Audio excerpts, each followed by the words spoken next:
just some topics I heard today that really want these to be a springboard for discussion. If things came out from a lot of the talks earlier, people want us to maybe talk about or have future discussions on, please feel free to put in the chat.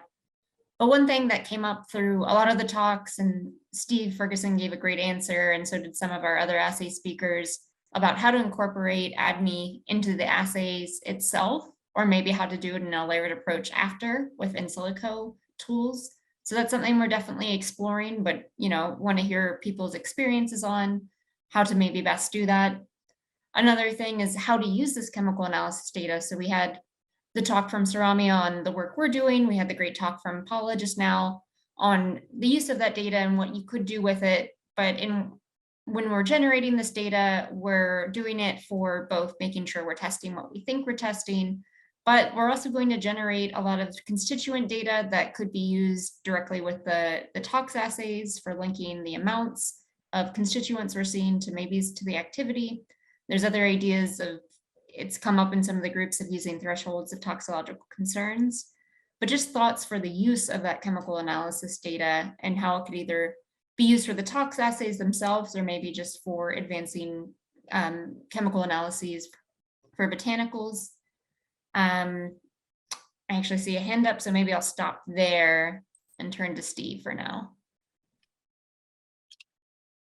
Thanks, Connie. As you know, I'm very passionate about many of these things here, and I think one of the things that strikes me in this field is, given the complexity of an external material, and then what actually becomes available to the portal vein for the liver, and then sort of bioavailable more broadly, it strikes me that it's going to be almost intractable to try to deal with that on a sort of constituent to constituent basis, unless they're sort of main ones that we focus on for a given material. But as you think about how you go about developing these new kinds of approaches, I guess where I was sort of landing on was this idea of having approaches that allow us to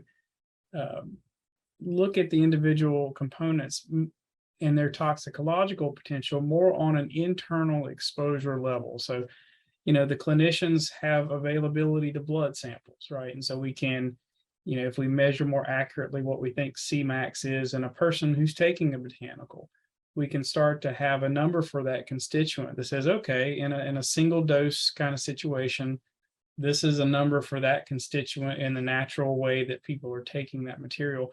And that number by itself would allow us to start integrating these data in the data space of internal exposure. And then, of course, we still care about the external dose, but that's more of a secondary thing that we can deal with after we have an understanding of how these assays could be integrated together into an understanding. So maybe shifting the focus from extrapolation to external dose to more about harmonizing our different assay systems and metrics into an internal dose framework. So I was just curious to hear what people thought.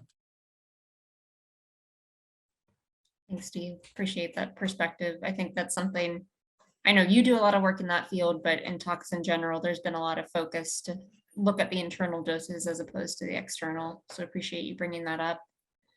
Rimco wrote in the chat, for the models they have in place or working in, so the MEAs and other systems, and other systems, you can do things like uptake via gut, metabolism via the liver, blood-brain barrier crossing, but all those are really second or third or maybe fourth, fifth tier experiments. So I think there are things too that I think about if we're creating this framework, kind of back to what Paula said, you really need to think about what you're doing, design what your personal experiment is. So maybe it's something you really just want to screen for toxicity. If you see it, you set it aside. Or maybe you screen for toxicity, see something, but you're not as certain, or you really want to investigate why. So I could see some of these tools being almost like a follow-up if you're looking at a new product as well. So I think thinking of the context and thinking of how you personally would use these assays is really important, in addition to when we evaluate them and put them out there for use. Thanks, Remco. Thanks, Steve. Any other thoughts on the admin piece?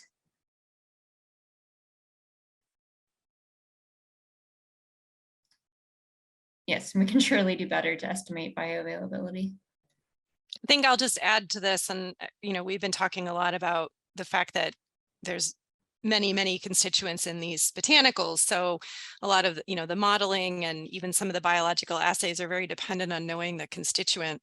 I do think there's potential.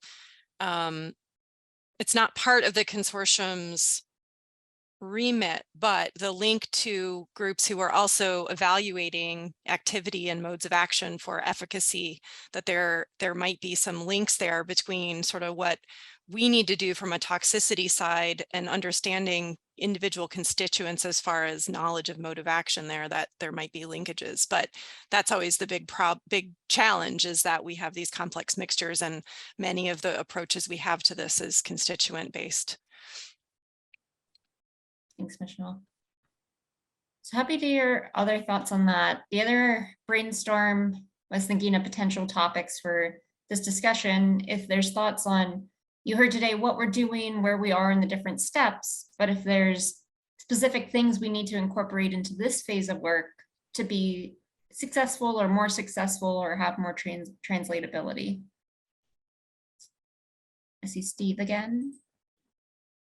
Yeah, I think the most important thing, and it's been highlighted in a few other presentations, is for us to have a ballpark idea of whether a given analyte or constituent or form in some ionization state would be absorbable through the gut. So, I think about the ginkgo biloba example, and I got really sort of intrigued by this idea that these flavonol A glycones seem to be, constituent-wise, the sum of them seem to be correlating reasonably well with the sensitivity to hepatotoxicity, killing hepatocytes. But Cynthia reminded me that they just weren't all that well absorbed. So if we had a way to categorize the constituents and say these would generally in naturally available forms or forms that we think would ionize in the gut would be low or moderate or high, or even just low and high opportunity to be taken up through gut filtration. I think that would sort of be a good decision framework to then at least qualify the results in vitro with the whole mixture that might end up being dominated, like we saw in the case of the GBEW, where we had this go-to cola contaminant that really masked all the other biology that might be going on. And in fact, we saw that with flavonol A glycone heavy constituents across those 29 lots that we evaluated. The sort of self-stress and death wave sort of dominated the other effects. And if it's disproportionately available to the hepatocytes, then you really have obviated the utility of these assays unless you address it somehow.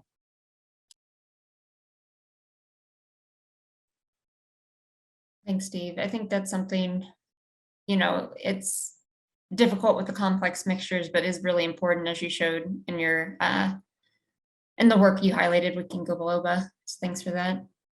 I see Robin's hand up. I do see some in the chat too. I'll go to Robin. Hi, I just wanted to comment as well. With many of these constituents, like the flavonoids, there is such an extensive gut metabolism by the microbiome in the gut that it can be quite challenging to know, once you figure out what has been ingested, what should you be looking for in the body itself, in the plasma, in chylomicrons, or however it's getting into the body, because of the extensive microbiome's metabolism of these ingredients we ingest.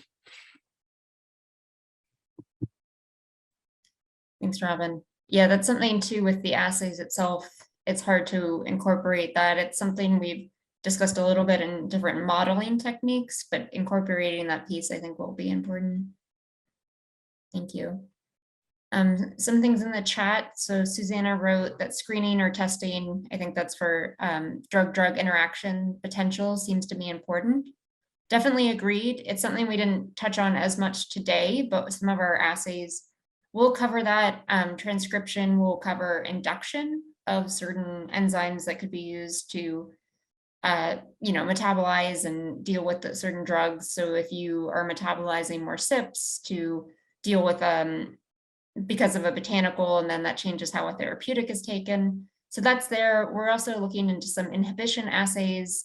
We didn't highlight today, but some of the work Albert Lee is doing at Discovery Life Sciences will address some of that piece. I agree, we maybe don't have it all the way worked out, and that could be a focus later on though. So I appreciate that comment. Michelle, did you have something to add for that piece? I was just going to say, if there are particular, we do have some of them, like Connie said, covered, but if there are other particular assays that, especially those of you who work in the botanical space know are specific mechanisms of importance that we should try to take a look at, let us know. I mean, we have a few of them. We have some of the transcriptomics that should cover some. But if there's others that are things that we might want to consider adding, or maybe in sort of the next phase, look at a little bit more deeply, depending on what we see with these initial assays, we'd be happy to consider that. Now there's a conversation, there were some answers in the chat, but I think it's worth discussing. Stefan Gaffner asked if there's discrepancies between the assay results and the published clinical data, what would be the next steps? Michelle, you had part of an answer. Do you want to verbalize that? Sure. I mean, I have a feeling we're going to see that happen. And a lot of it is because these are intended to be screening assays. So the idea is to say, we would like to err, I guess, I view the screening assays as probably erring on the side of caution, although we haven't evaluated that yet. But really trying to figure out if it doesn't match, say, the clinical data, in addition to evaluating, and Remco mentioned this as well, evaluating the robustness of the clinical data alongside, but also trying to understand why might that be? Is it because of bioavailability? Is it because of metabolism? Is it because, of some other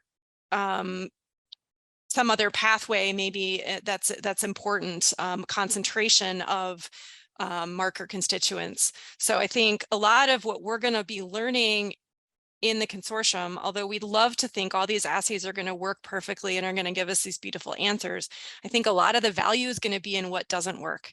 And that's going to help us to better define the domain of applicability of each of the methods. So we can say, yeah, this is going to work for these types of chemistries, but there's hardly any assay out there that works for everything. So defining that domain of where we can rely on these assays, and more importantly, where we shouldn't rely or can't rely on them, I think is going to be very important. So I'm not trying to sugarcoat it, but I think the failures might tell us more than the successes in some cases. And I think, Remco, you were maybe going to speak to that. I saw the hand go up, but then it went away. And then it went back down. Maybe we covered it. But also there's a question here in the chat that how reliable is the clinical data? And I don't think there's any botanical, we're only basing this off of one case study or one clinical trial. We have collected more, but I think that's something to how to weight the different evidence types is important too. Go ahead, Remco.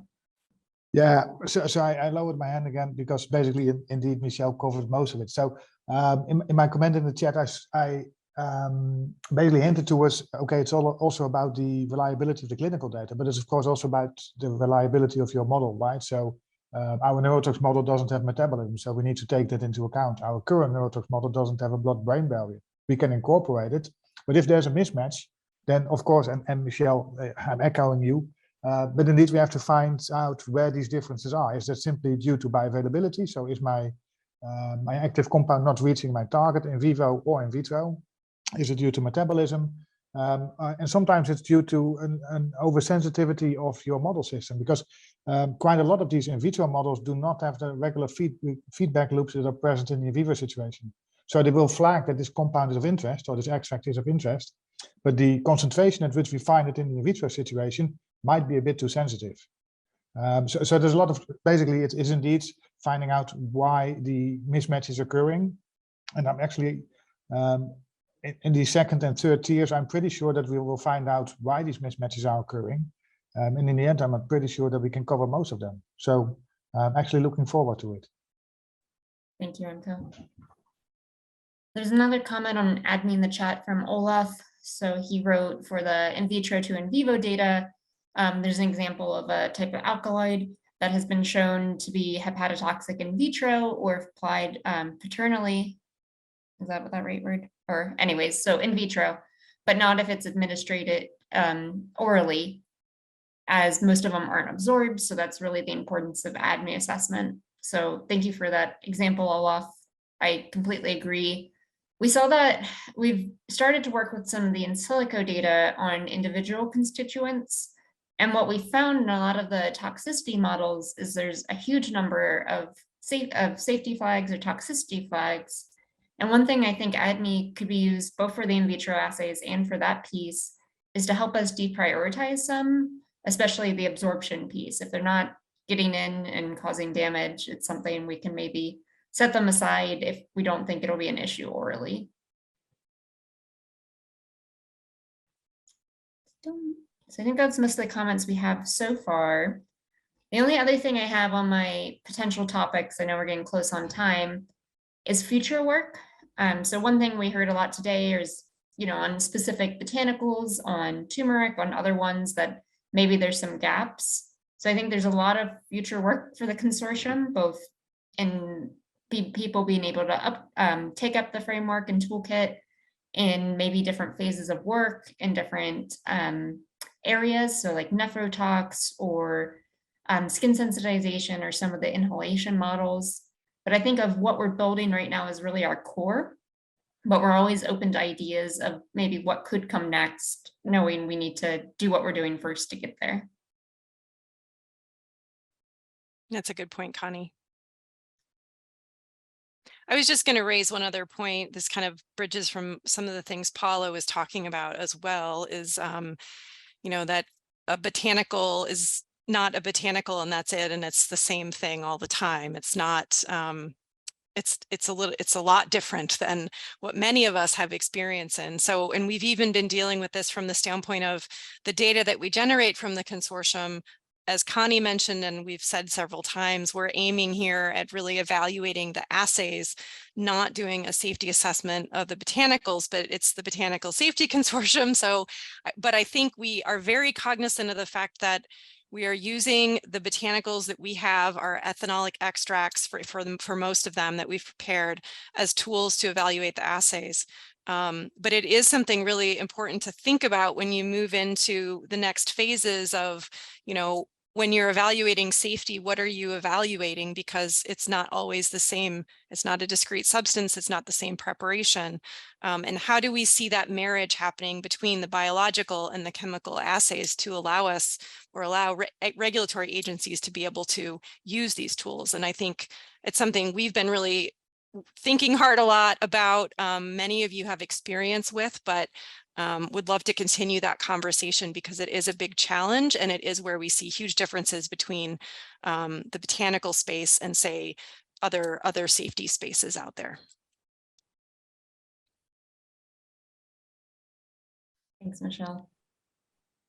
I'm not seeing anything else in the chat or any hands up. I know it's quite late in Europe and we went through a lot today. I think if nothing else pops up, we might be able to wrap up, give people a few minutes back in their day. I really appreciate everyone's time and attention. We'll make the recording available in the next couple of days. I'm going to reach out to all the speakers individually to ask about slides. If they're able to share it, we'll put that on the website as well. But I think that's mostly it. Michelle and I are here if there's any specific follow-up.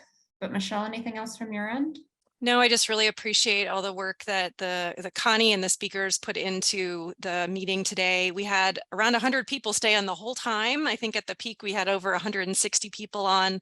And like I said at the beginning, we had 400 register. So we will have a really great follow up with this. And again, if you aren't already involved in the consortium, but you'd like to learn more and get involved, reach out to myself and Connie and we'll figure out a way to get you plugged in.